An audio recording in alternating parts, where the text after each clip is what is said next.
locked in. Look at what we have here, folks! To the only show that matters. The cream of the crop. Duke loves Rasslin. And there is no one that does it better than your host.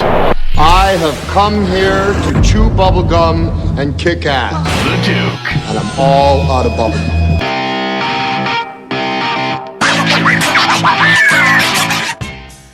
Breaking news. Duke Loves Rasslin listeners, I can't believe this.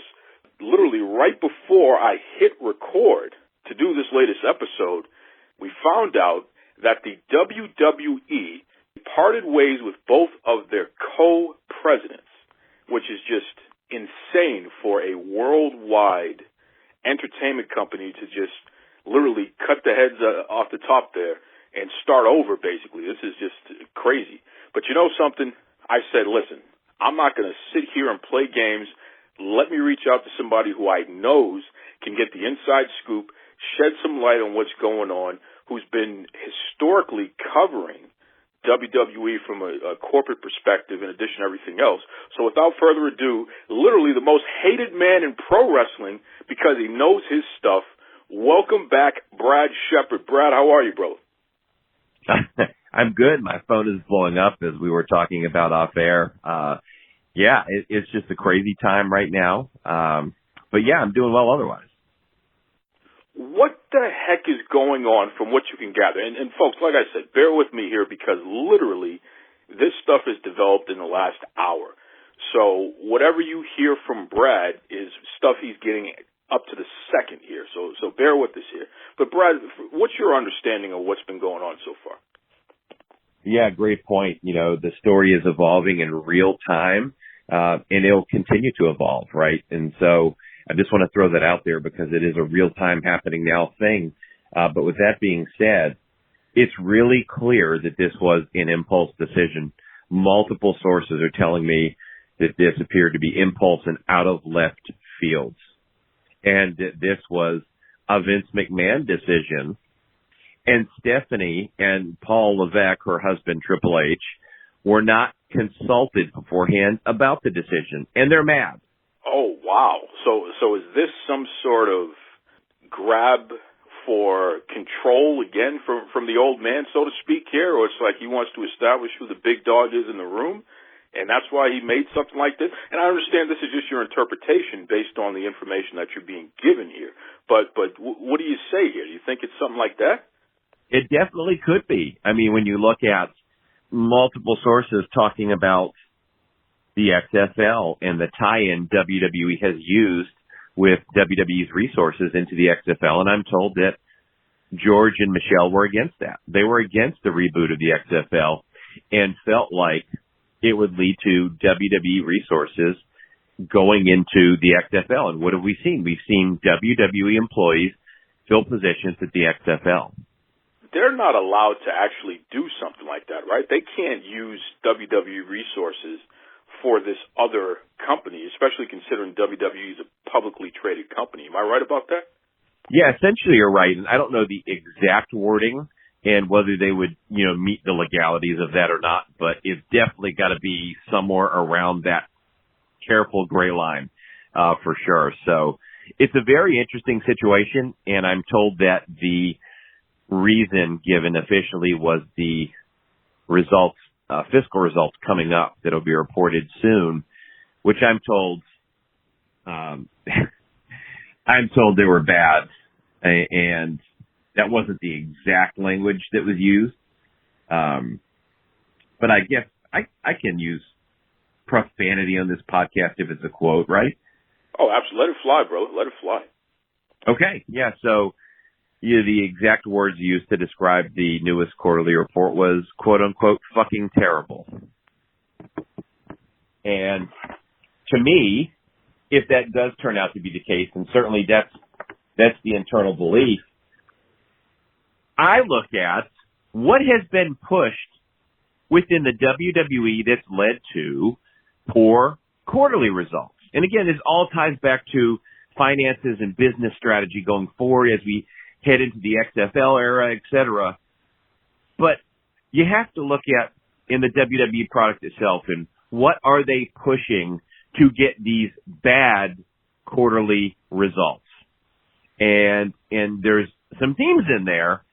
And if nobody's willing to be honest and look at those and say, maybe this is why our TV doesn't have the ratings it should, or et cetera, that's what they have to look at, and that's what people have to be honest about, and that's what people have to draw attention to. That's a pretty interesting take on that, and you're absolutely right. From a business perspective, you have to take a look at what have we been doing recently that is different from what we've been doing previously, and whatever the changes are, you have to take. Are you spending more money on certain things? Are you missing certain elements? Are you putting too much into other elements? These are all great points. Can't argue with that. So my question to you, where do you think they go from here? I mean, it's not like you can just pluck a president of a worldwide entertainment company that's worth billions of dollars just out of thin air. I mean, what do you think happens next? It's a great question. I'm told they have nobody immediately in line for that. In fact, I'm told that it's possible Paul Levesque may be needed to, quote unquote, step up. And obviously that they have an interim person. That's not what that means. But obviously in a corporate structure, if you have someone in a really important high level role leave, you're going to have to pick up some slack. And so with his current duties, such as NXT, that presents an interesting quandary. So we'll see if there's any impact to NXT because of that. But it's really interesting right now, the entire dynamic, in my opinion, with Vince and his family in executive roles in the company, and how that will play out. Again, it's believed to have been an impulse decision, and we look at the quarterly results are coming, and I'm told they're not good. So I think where do they go from here? You have to look at, obviously, the XFL part, as that is literally getting ready to launch in just over a week. And so you've got the timing of that, and then you've got the quarterly results as well. You have to find new positions, new people for those positions. But that's a tough one. Again, there's nobody necessarily that they have in mind to fill it immediately. And so it's just going to be real interesting how Vince is able to get people in those key roles and do the TV stuff where he's been heavily invested in SmackDown, for example, and also the XFL just starting, et cetera, et cetera. So, yeah, there's a lot of corporate dynamics here. They're going to be really fascinating to watch. And like I said, I know that you're getting up to the minute information there, so really appreciate you taking the time out to join us here and update our audience on what the heck is going on so far. Listen, Brad, let everybody know how they can reach you, how they can read your stuff, how they can find you on social media, listen to your show, the whole 9 yards. At the Brad Shepard on Twitter, that's SHEPARD. And of course, I have a podcast every week, the Oh You Didn't Know Wrestling Show. If you haven't heard of it, we're available pretty much everywhere. Just search us and check it out. Download, subscribe, rate, etc., all that good stuff. We have a Patreon as well, patreon.com/OYDKWS. You get a lot of cool additional content if you join for as low as $4 a month. His name is Brad Shepard. Once again, Brad, thank you for this amazing update here. Absolutely. It was my pleasure. So we're going to keep this train going, folks. I mean, you just heard from Brad and some great inside information, and I figured, you know what? Let's expand upon the conversation with the man from the pop culture website Black Rabbit, the well-respected Lovell Porter. Lovell, you haven't been on the show a lot because you're such a big-time star out there, but as soon as the WWE's in trouble, now suddenly you want to talk, huh? Yeah, I got to put on my cape and, as you would call them, neckbeards online. I got to put on my cape and cape up for the WWE because, since nobody else will. Well, listen, the neckbeards and the humanoids, they're certainly running wild right now. As far as they're concerned, the WWE's in full meltdown mode, and they're not going to be able to recover from this because, there's big problems going on, huh? I mean, no. Okay, so to me, as far as the WWE is concerned, I could have sworn they're still posting record numbers everywhere except for the Nielsen ratings, which most people don't understand, which is hilarious how every Wednesday like to quote them. They have no idea what they mean or how they work and how they actually relate to business. If those ratings were that freaking important, Fox wouldn't have paid $1 billion for SmackDown. But a lot of people, that's lost on a lot of folks. But yeah, I mean, even with this, you said you were talking to Brad earlier, there was, this Variety article that goes into pretty great detail about what's going on with the WWE. I mean, I don't necessarily think this is a sign of trouble. Anytime there's a shakeup at the top, stock prices fall. So I think people freaking out as far as that's concerned. I think the average fan really shouldn't pay that much attention. What do you think? Well, I agree with you there. I'm not going to spend too much time questioning Vincent Kennedy McMahon. You know, he's a good friend of mine. I've heard several times from you. Yes, exactly. Well, from me, because it's true. I feel like he's going to do what's best for business. So if he felt like the people who he entrusted to be the co-presidents of his company, which is, I believe, is the first time that's happened. I mean, traditionally, there's been one president. You know, it's him or Linda, what have you. This whole co-president business is interesting. But I feel like if he felt they just weren't going in a direction that he could believe in, then yeah, you gotta cut the head off the snake and start from the beginning, so to speak, right? That's how business works. And again, Joe Q, average wrestling fan, has no idea. So it's hilarious looking at some of the takes online, and like even in this Variety piece that I know you read as well, right? Yeah, I take a look at that article. In fact, I know that you sent it out to a couple of people, and it found its way to me, which I appreciate. Shout out to Variety. They got direct quotes from Vince and everything. Yeah. But yeah, I read the article. Yeah, Vince, you know, anytime a situation like this happens, as long as there's not too much animus, whoever made the decision or whoever, you know, the real head of the snake is, so to speak, they're always extremely complimentary of the people on their way out the door. I believe it was, I don't have their last names, but in Vince's quote, he just said something along the lines of he wants to thank George and Michelle for, you know, their 10 plus years of service, yada, yada, yada, and contributions. This is literally just a matter of wanting to go in a different direction. You know, does WWE have more competition now? Sure. But at the same time, it's a company that's constantly reinvented themselves. So to me, this move, it really isn't that big of a surprise. And again, I don't think it's indicative of anything sinister or major that we need to be concerned with.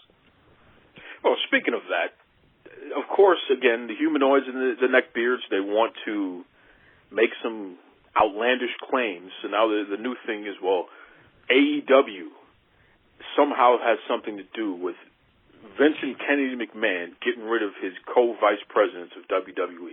Let me just tell you something out there, folks. In no way, shape, or form is All Elite Wrestling competition for World Wrestling Entertainment. You're literally talking about a worldwide entertainment brand.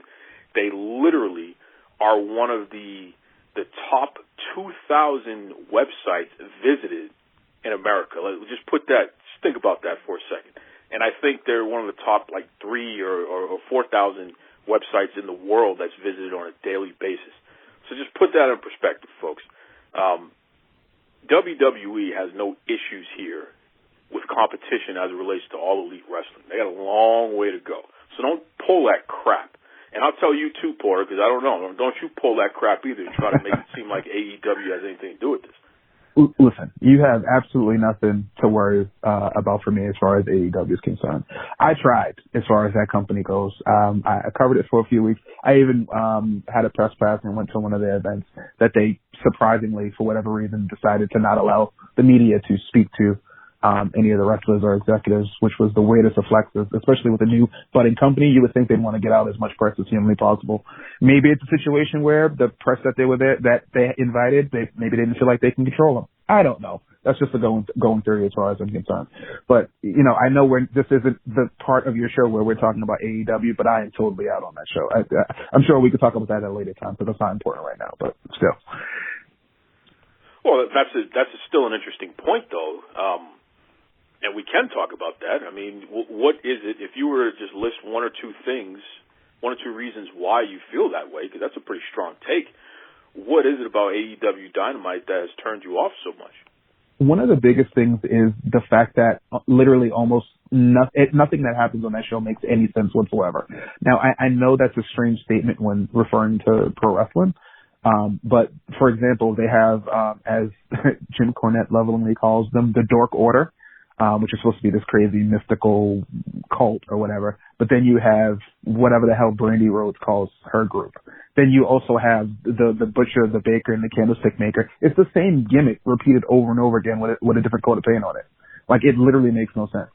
Having, let's take a look at the women's division. You have someone like, a beast like Nyla Rose, running around. Even someone like Britt Baker, who I'm not a huge fan of, but at the same time, it makes a hell of a lot more sense to put your title on someone who you can market to a United States audience and build your division around, instead of someone who is clearly just friends with Kenny Omega. The nepotism that happens as far as this company is concerned is way worse than anything we've ever seen in the WWE. And AEW just started. They branded themselves as an alternative to the WWE, but they're literally trying to out WWE the WWE. I don't understand why nobody sees this. I take a look at a situation like a Nyla Rose, where you completely botched what you could have. Nyla Rose is a mix between Vader and Aja Kong. Mm-hmm. I mean, just an unstoppable force that should never be taking bumps, that should never be taken off her feet.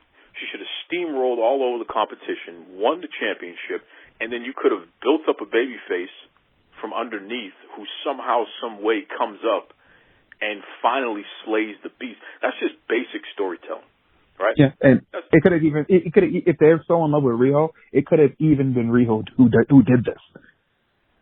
Like, and they completely botched it, right? Totally.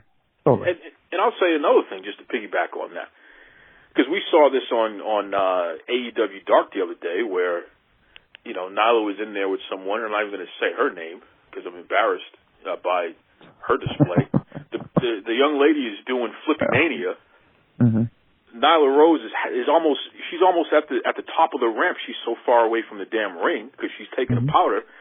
And this young lady does Flippy Mania, jumps out of the ring as if she's trying to land on Nyla, and Nyla's so far away from her that you could barely even see her. It's like, what are you doing? And people want to blame Nyla for that move. Now, let me tell you something, Porter.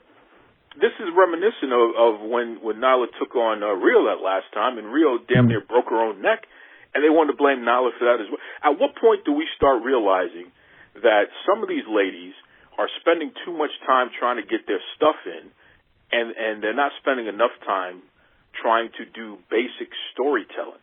We can't blame Nyla for that. Hold on. I have to throw that individual, she who shall not be named on your show. I have to toss her some bail money just for a second. How do we know that maybe she got a bell rung and she thought she was in a triple threat with Nyla Rose and John Cena? She was trying to hit John Cena.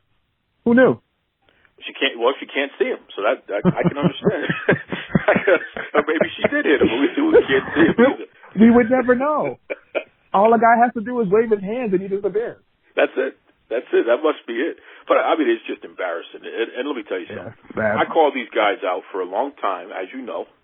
Mm-hmm. And I feel like they should just cut me a check at this point because I'm doing their job for them. I told them the money match is Nyla Rose and Big Swole. How long have I been saying this, boy? I recall you saying that, yes. Even before she got in the company, I've been saying that is a money match. They should do what they got to do to get Ariel Monroe in there, Big Swole, and set her up with Nyla, and that could be a feud. You could get something going. Well, they finally put those women on TV yesterday, and you know something? It was the best match on the damn card. What a surprise. Yeah, that's not shocking to me at all. Big Swole has more personality than half the men's roster, so, I'm happy that they finally signed her, and, she's getting to be featured a little bit. Maybe she'll get to lose to Riho next. Who knows? But see, we say all these things, but then you have, and I heard what you said. I'm not even going to tell you that. I know. we say all these things, but then let's tie this back to WWE because, as you said, everyone wants to talk about Nielsen ratings, which they don't even understand. That's a whole other story. AEW is consistently defeating NXT and the Nielsen ratings, at least the initial ratings that come out, right? Sure. That's not surprising. Which is not surprising. No. When you look at the demographics, though, let me dig into this for a second. Sure. You look at an AEW crowd that they show on TV. or that they showed there. You see pictures from the live events. You see pictures from Jericho Cruise. And then you look at an NXT crowd. Mm-hmm.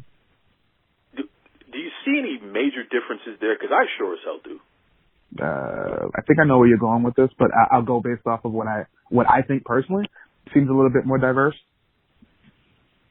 Just a tad bit. In every way, well, whether we're talking men and women, whether we're talking people Children. of color, whether we're talking just even the way that people look. I mean, legitimately, and the average AEW crowd looks like a humanoid convention.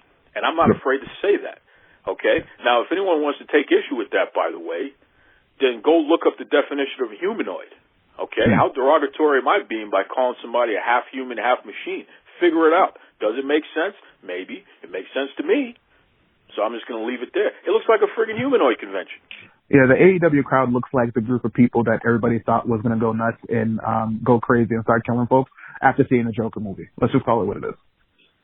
100%.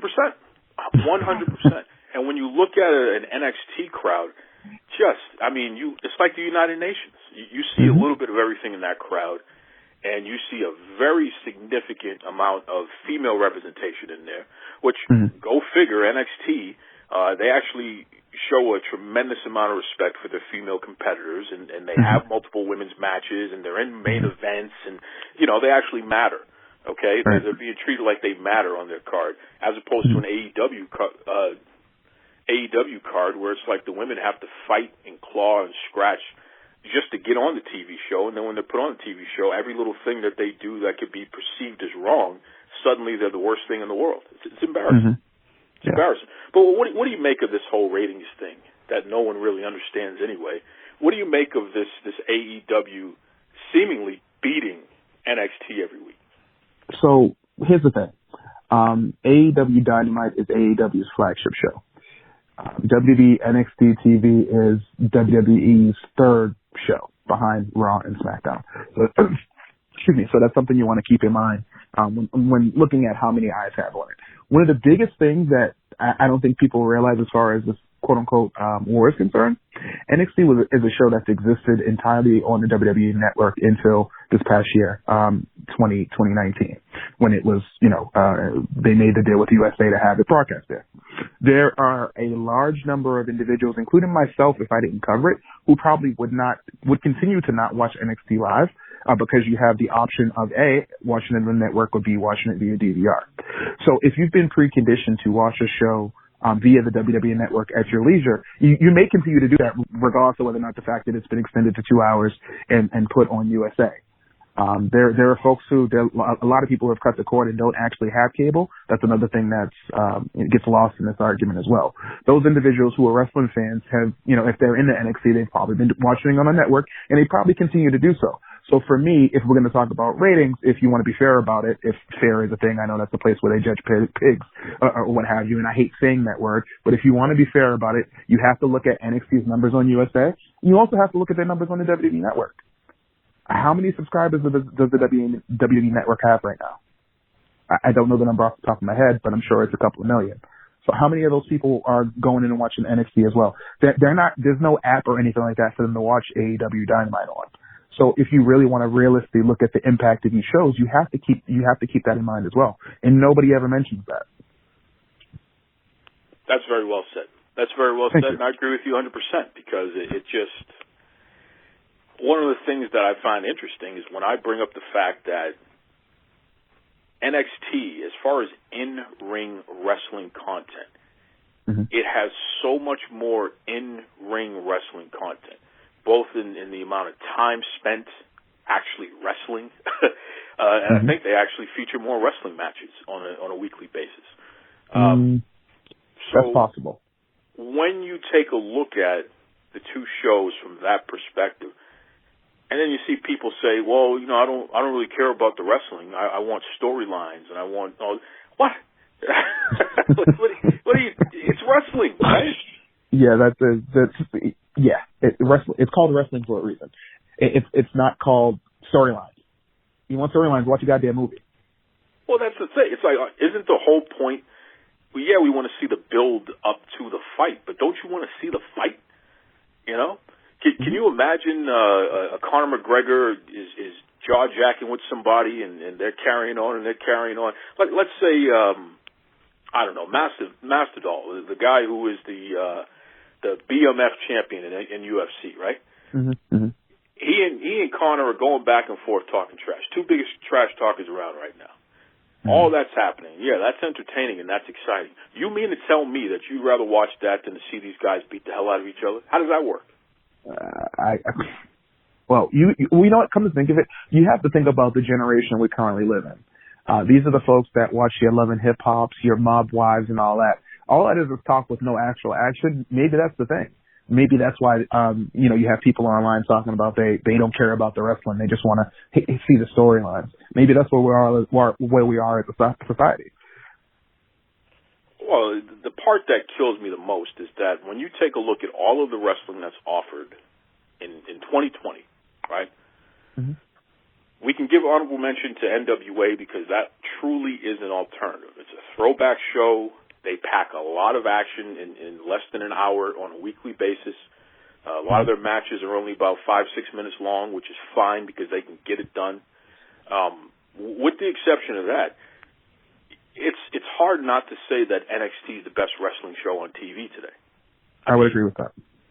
And they have all of your favorite indie darlings. I mean, literally anyone who you've been talking about for the past 5 years is in NXT for the most part. Right. So I don't get it, except for the fact that because they're affiliated with the WWE, it's just cool to say we don't like that, right? Considering, just scrolling through Twitter, it seems like it's the niche thing to do. So you're probably right. And the problem with that is that it's sad because, perception can fool people into thinking that it's actually reality. And we know that the vocal minority that's online is just that. They're the vocal minority. There's no doubt that NXT is generating more money, definitely more profitable than AEW will ever be. I mean, again, you can look at facts. You know what I mean? Let's take a look at the ads that you watch during an NXT show versus an AEW show. Take a look at the brands. Who's advertising with them? Well, it's because of WWE. It's a legacy brand, whereas AEW is brand new. So, of course, WWE has stronger advertising going on when they're on TV. But the point remains. I mean, NXT is a more valuable property.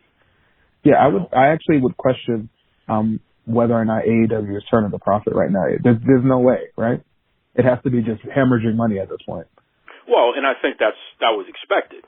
So it's not a surprise. I mean, I guess the idea is when you start a new company, of course, you got a good 3-year grace period. Now, mind you, they just signed a new contract. They extended their contract to, I think it's like 4 or 5 years. And because of that, they're supposed to be generating somewhere in the neighborhood of about $22 million per year, which would be great if that actually happens.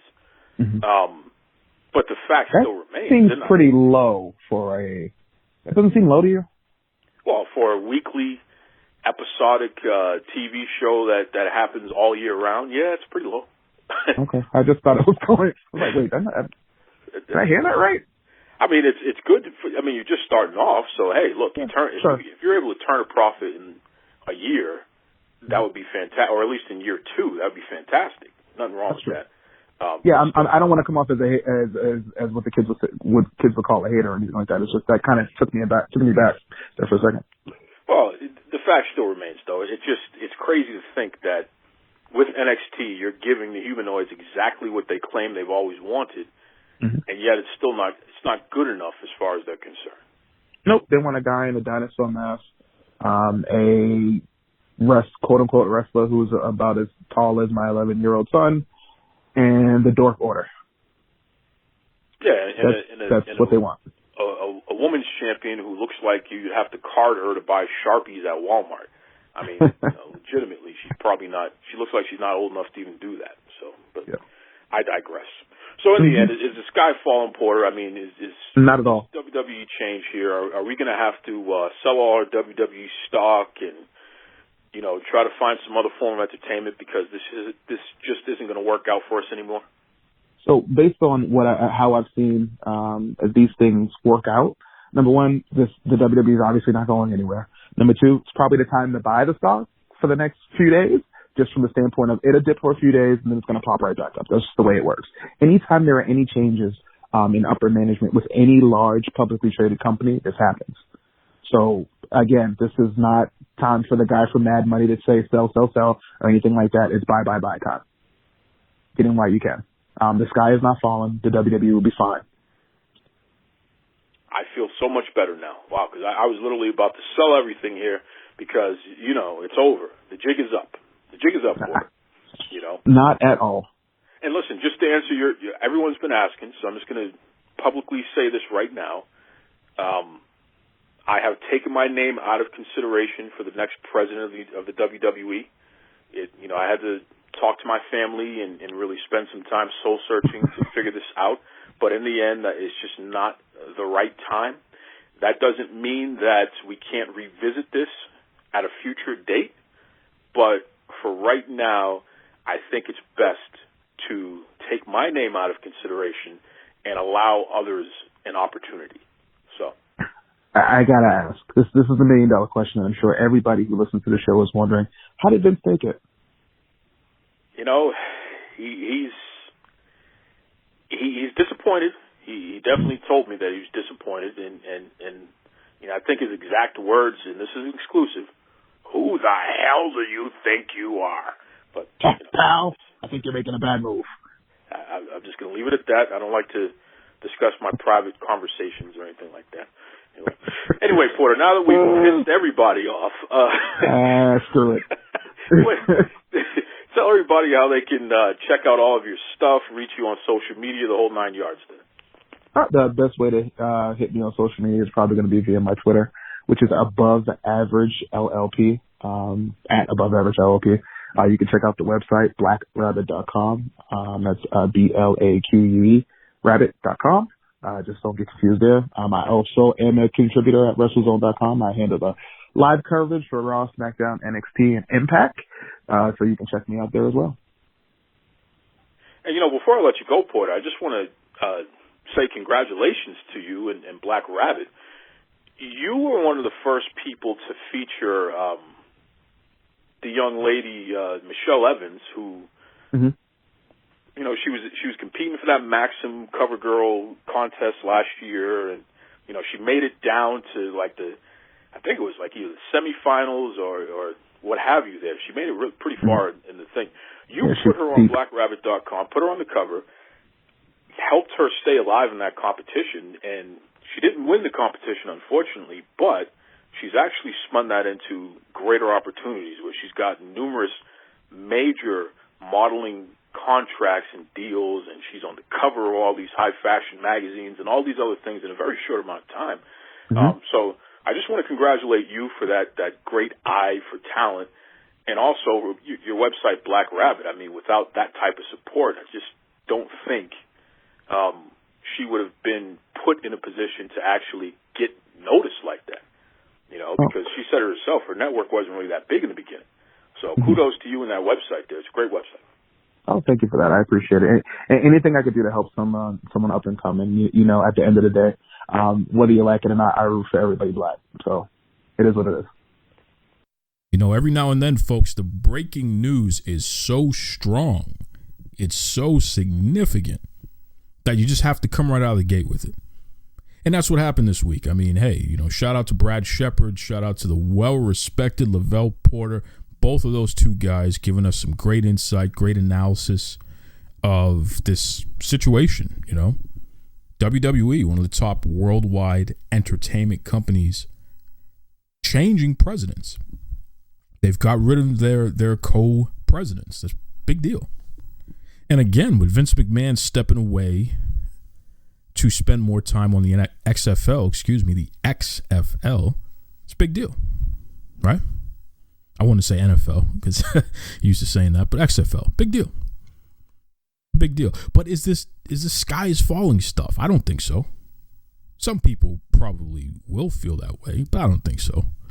I think they'll be able to figure it out. It's one thing that history has shown us is that the WWE has a habit of bouncing back and figuring it out. So I don't expect this to be any different as long as Vince McMahon's alive. Now, if Vince McMahon is not around anymore, that's a whole other story. I have no faith in the rest of this crew here. Zero. I mean, obviously, Linda, I got faith in her. That may be it. But that's a whole other story. So, it's just been an insane news day with that. And I'll tell you right now, I had a whole plan, a whole format. Somebody was going to interview, all that good stuff. But it's like, this just took over, man, at the last minute. And it's just like, hey, it's the way it goes. We have the Royal Rumble that just passed. And next week, I'll go over some more information about that. I will say congratulations to MVP, who made a return to the WWE, and he was in the Royal Rumble match. No, he didn't win, but he was in the match, which is great. And then he wrestled his final match in WWE against Rey Mysterio, who is his young son's favorite wrestler, on Monday Night Raw. And his son was there both nights to see that. So that was pretty awesome. That was a great way to end that portion of your career. Ending it on your own terms. It's good stuff. Congratulations to Keith Lee, who did a great job in the Royal Rumble. Brock Lesnar looked pretty good in there. Drew McIntyre won. Congratulations, Drew. Bianca Belair had a fantastic showing at the Royal Rumble, as did Shayna Baszler. In the end, Charlotte Flair won on the other end, but it's good stuff. And like I said, we'll go over the whole card next week. It just, the news that happened with the WWE, that took over this week. So that was what it was. I will say this, though. There is just a crazy thing going on. And it's been going on for a little while here, but I have to touch upon this, folks. Let me transition out of WWE, AEW, any kind of talk like that. Noelle LaGraza, little Noelle, she's Big Vito's wife. She put together a video, like a mini documentary, an expose, whatever you want to call it there. And in it, she really detailed some of the treatment lately that's been happening to Big Vito. And, everybody knows Big Vito. He's a guy, he was in ECW and All Japan, and he was in the WWE and WCW. I mean, Big Vito wrestled everywhere, right? But he's part of that concussion lawsuit. And he's somebody that speaks up about CTE and the brains of the pro wrestlers. What would that look like? And what are the effects of all the trauma that they've experienced participating in this sport, right? Sports entertainment. So Noelle put together this video, and a portion of the video, she talked about a guy in particular, Chris Harrington. And I know of Chris Harrington, Mookie. You've heard the name mentioned on the show before, because Chris Harrington is one of the guys who developed WrestleNomics. Shout out to Brandon Howard Thurston III, good guy. I love WrestleNomics. They do a good job with the analysis of the business, the economics of pro wrestling. And I think Brandon Thurston in particular does a really good job. A lot of time for that guy. I don't know Chris too well. Nickname is Mookie. But I know that Noelle pointed out the fact that he released some information related to the concussion lawsuit. Chris Harrington. And some of the information was redacted, and she pointed out that he released some of the redacted stuff, specifically the address for Vito and Noelle. And Noelle, I mean, she's handicapped, folks. She's disabled. And she has a son who's disabled as well. Different way. And I guess some folks had showed up to their house and harassing them and all kinds of crazy stuff. They had to get the cops involved. I will just say this. I want to hear from Chris Harrington, because this is a pretty significant, this is a very serious accusation that Noel has put out there. And I need to hear from Chris Harrington. I want to know what the hell's going on here. Did he really release their address? Why would you do that? And if he didn't do it, then what's up? Why, because that's a pretty significant accusation being thrown around. And listen, Chris is a executive with All Elite Wrestling now. I think that's a job he's gotten within the past year or so. Congratulations. I got to tell you, man, I just hope and I pray that he is not responsible for releasing people's private information like that, because if he is, that's pretty low. And it's unacceptable. So I reached out to Chris today. I haven't gotten a response back. And hey, look, maybe it was short notice. Maybe he didn't see the message. Who knows? We don't follow each other on social media, so it's possible that my message went into his other box. Who knows? But I reached out to him because I want to find out. And I bring this stuff up. Duke, why are you talking about this? I bring this stuff up because we got to watch ourselves here, folks. And we got to remember that these pro wrestlers are human beings with real lives and real concerns for safety and well-being. There are so many unstable people out there, people that have issues, man. And the last thing we want to do is put anybody in a position where their safety is compromised because of us, right? You don't want to be responsible for that. I sure as hell don't want to be responsible for that. So it just, I don't know. I'm trying to figure it out. I hope and I pray that this is just a misunderstanding somehow. I don't see how it could be, but hey, who knows?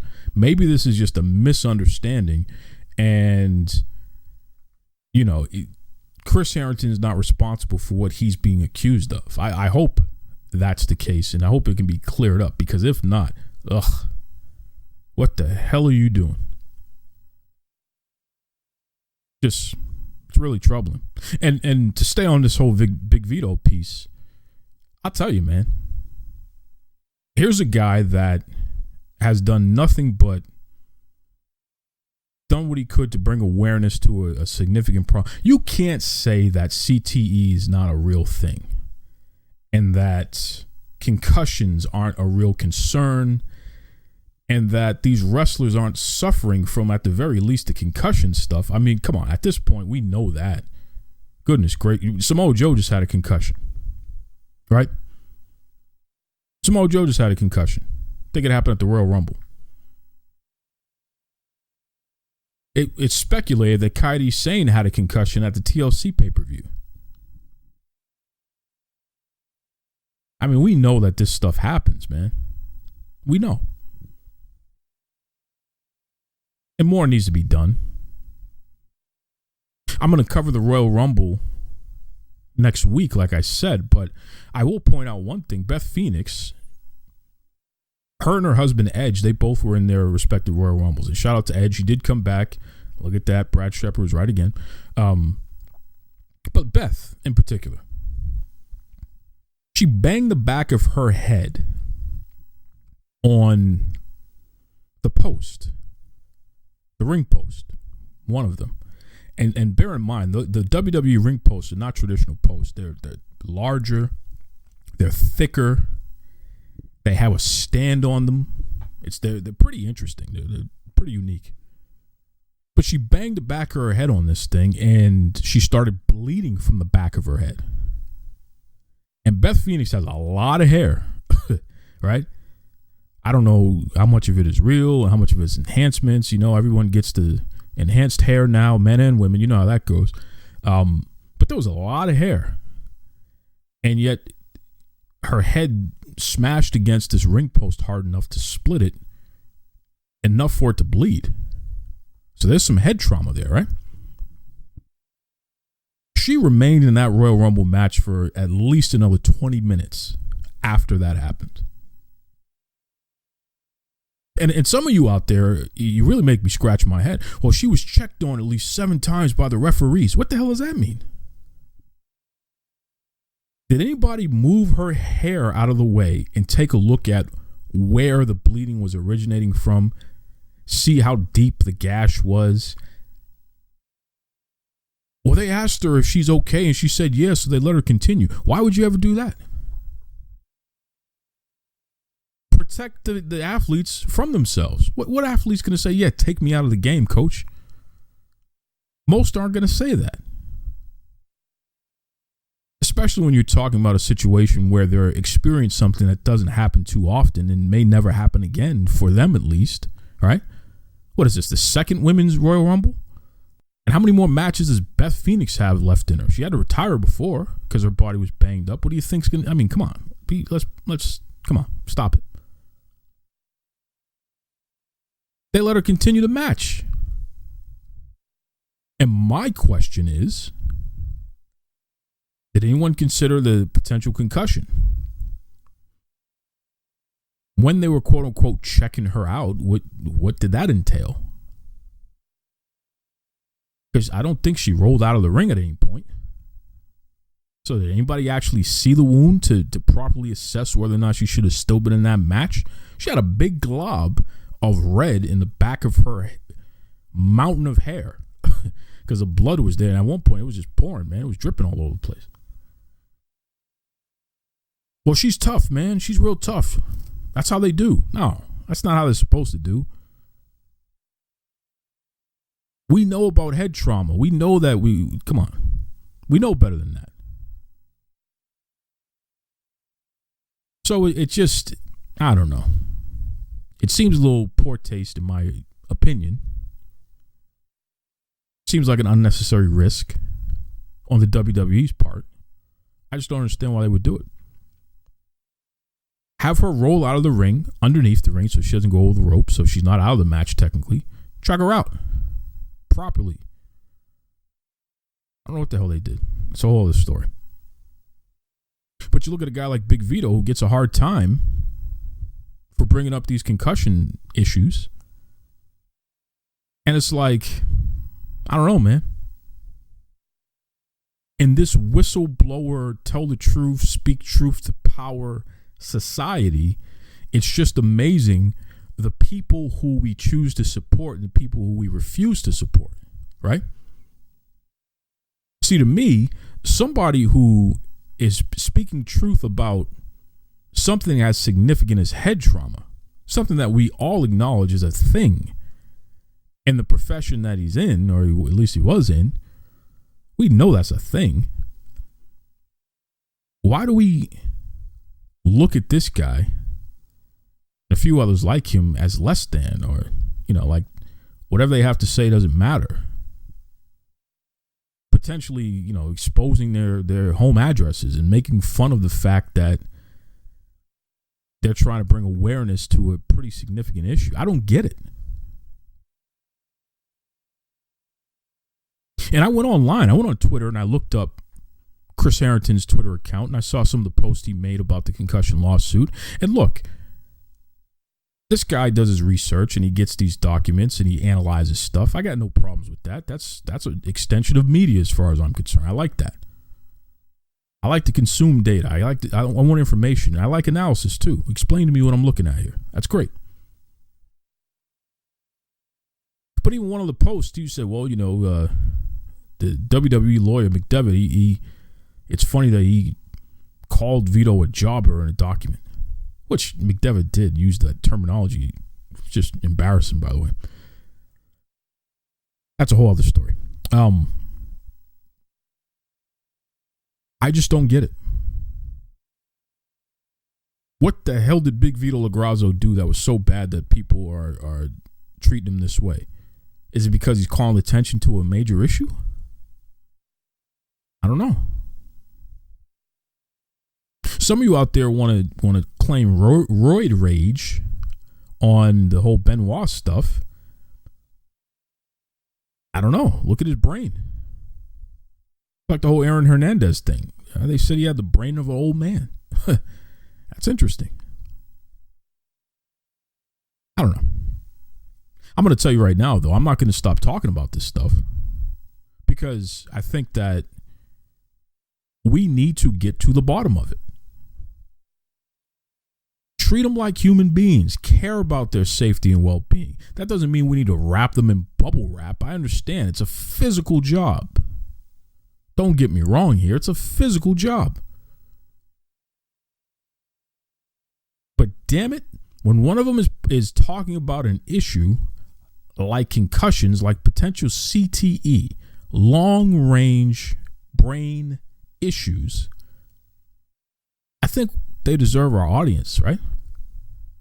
Especially if we were cheering them on when they get bashed upside the head with chairs and crap. Come on. Come on. Just something to think about. I want to thank my guests again. Brad Shepard, the well-respected Lovell Porter. You can catch me on YouTube, right? SoundCloud. What is that? It's not iTunes anymore. It's AOL Podcasts. You know, they rebranded that thing. AOL Podcasts. Okay. Stitcher Radio app, all that good stuff. I don't remind you folks enough. Hit that subscribe button. Please, do that. Hit that subscribe button. Send me a rating. That's another thing, too. Let's refresh our ratings. We got some ratings in there. Let's refresh that. You know? I really appreciate everyone who listens every week. It's great. Good stuff. I talk to a lot of you as well. You spread the word about the show. Feel free. Send in some ratings and all that good stuff. Continue to spread the word. Appreciate that. Before I let you go, I just want to give a... people were asking, you know, because I did it a couple weeks ago, and they were saying, hey, Duke, where was our smoothie of the week recipe, right? Because I keep messing around with this Navita's organic stuff, and, you know, that maca powder, which is so good. Just a teaspoon. You don't need more than a teaspoon. Just put a teaspoon. Stuff's strong. But I've been messing around with that maca powder, and I said, okay, so I got another smoothie of the week recipe. I'll leave you with this, right? You ready? Get your teaspoon of that Navita's Organics. Get their maca powder, just a teaspoon. Get your cream. Oh, you didn't see this coming, right? Get your cream or a dairy alternative. If you got almond milk or something like that, it's fine. But I used some cream. Throw in your mangoes. Oh, yes. Pineapple. You already got your cream in there. You already got your Navita's Organics maca powder in there. And you ready for this last one? You're not going to see this one coming. Peach. Throw some peach in there. Right? I like to make sure they're all frozen. I like my frozen fruits because it makes it a little, you know, like a little slushy type of deal a little bit. I like that. Plus the smoothie's extra cold when you do that. But blend that sucker up. Blend that sucker up. Pour it in your favorite cup. Stick a straw in it, which is very important, and enjoy. That's it. Very simple. Keep in mind the Navita's Organics, all their products. They got all kinds of powders, whether we're talking about the cacao, the maca. They even got the different teas, you know, the matcha tea, turmeric tea, all that good stuff there. But there's so much you can do with it, right? You go on their website, you see they make cakes and cookies and all kinds of crazy stuff you can do with it. All delicious stuff. But that's your smoothie of the week, folks. And I'll keep that going since it's been such a big hit. You know, it's good stuff. It's good stuff. Gotta stay healthy, man. Why not? But it has to taste good. I'm not going to sacrifice good taste. I want good taste. I want it to taste good. That's right. Until next week, be kind to yourselves. Be kind to others. Take it away, Tony Schiavone. Mr. Tony Schiavone, and we're desperately out of time on Duke Loves Wrestling.